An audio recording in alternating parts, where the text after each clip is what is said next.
जाए। MK recording studio. सुना दरोगा जी कौने कसुरवा पियावा के बनले जाए। सुना दरोगा जी कौने कसुरवा पियावा के बनले जाए। सुना दरोगा जी कौने कसुरवा पियावा के बनले जाए।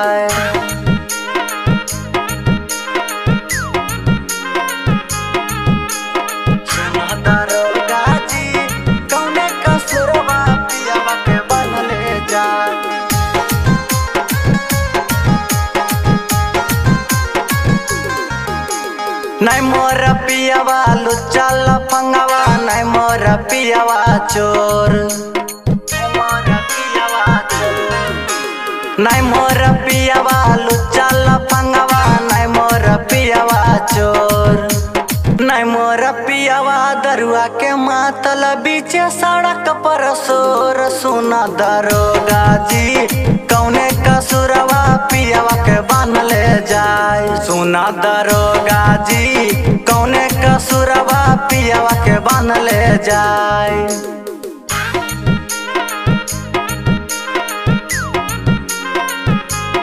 सुना दरोगा जी कौने कसुरवा पियावा के बनले जाए। MK recording studio. बेंगलोर कमाई के हमरा खियाबे कहियो न दल कई दुख।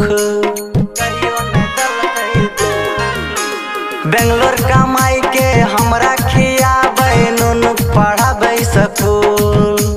बाते बात पर फोन करे छै बहुते प्रेम। सुना दरोगा जी कौने कसुरवा पियावा के बनले जाए। सुना दरोगा जी कौने कसुरवा पियावा के बनले जाए।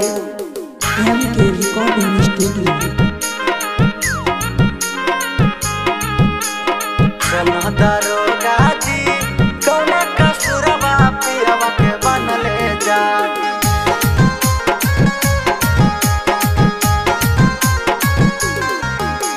राइटर जैसे वकालत करैबै करन गोलू से दिलबै गावा। राइटर जैसे वकालत करैबै करन गोलू से दिलबै गावा।